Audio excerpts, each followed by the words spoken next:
गसाइगावनि साबकाटा हाथायाव थानाय आबाद बिफाननि न'आ मोनसे समाव गाज्रि जालांनायाव जायगानि फालांगिरिफ्रा गला न' बानायनानै फालांगि खालामबोदों। गलादारफोरनि बायदिब्ला गारसोनानै दोननाय हायावसो फालांगि खालामबोदों। ओजोंहाय आबाद बिफाना हाथायाव गोदानै न' बानायनो लानायाव मोनसे हानजाया हाथायनि गला न'फोरखौ सिफायनानै न' बानायनो थाखाय दाबि खालामनायाव गोख्रों सोंखारिदों साबकाटा हाथाय फालांगि आफादा। बे बिथिङाव खौरांगिरिनि मेल हांख्रायनानै बिथांमोना ओरैबायदि बुङो। মাতাৰ আমাৰ মুখ্য উদ্দেশ্য হ'ল আমি যিখন ঠাইত বহি আছোঁ এই ঠাইখন এটা সময়ত এগ্ৰিকালচাৰৰ এটা অফিচ আছিলে।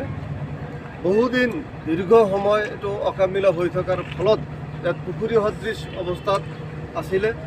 সাবকাটা বজাৰত ঠাইৰ নাটনি হোৱাত ৰাইজে নিজাববীয়াকৈ ইয়াত মাটি পেলাই বৰ্তমান বজাৰৰ উপযোগী কৰি সাবকাটা বজাৰৰ লোকেল দোকানদাৰসকলে ইয়াত দোকানদাৰী কৰি জীৱিকা নিৰ্বাহ কৰি আছে।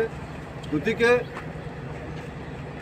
মই চৰকাৰৰ ওচৰত আহ্বান জনাম যাতে এগ্ৰিকালচাৰ অফিচখন এই সাবকাটা বজাৰত আবণ্টিত 52 বিঘা মাটিৰ এটা সৰহংশ মাটি আমাৰ ইয়াৰ পৰা 100 মিটাৰ নিলগত পৰি আছে, তাত অফিচখন বনাই যাতে বজাৰখনৰ উন্নয়ন তথা এই এলেকাৰ ৰাইজৰ কৃষিজীৱী ৰাইজৰ যাতে বজাৰ কৃষি সামগ্ৰী বিক্ৰী কৰাৰ কাৰণে যাতে সুবিধা কৰি দিয়ে, তাৰ বাবে চৰকাৰক মই ব্যৱসায়ী সমিতিৰ সভাপতি হিচাপে বিনম্ৰভাৱে অনুৰোধ জনাইছোঁ।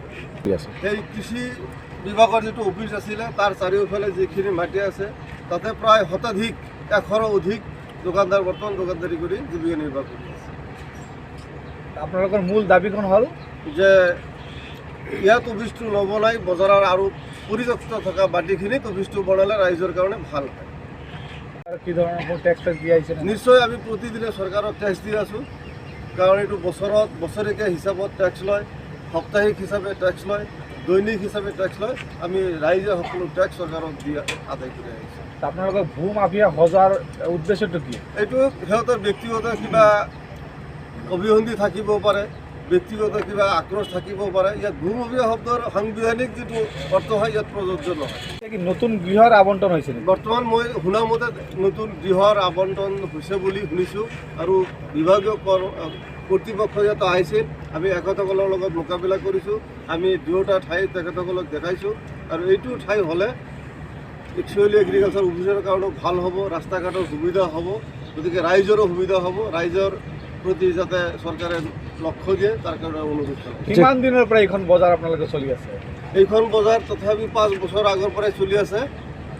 যোৱা 5 বছৰৰ পৰা ইয়াত আনুষ্ঠানিকভাৱে বজাৰ ঘোষণা কৰা হৈছে, বজাৰ চলি আছে। আচ্ছা, কৃষি বিভাগৰ গৃহ থকা যি মাটিডোখৰ সেই মাটিডোখৰ বৰ্তমান কাৰ নামত আছে? বৰ্তমান বজাৰৰ নামত আছে। বৰ্তমান বজাৰৰ নামত 52 বিঘা মাটি ৰেকৰ্ডভুক্ত আছে। আপোনালোকে য'ত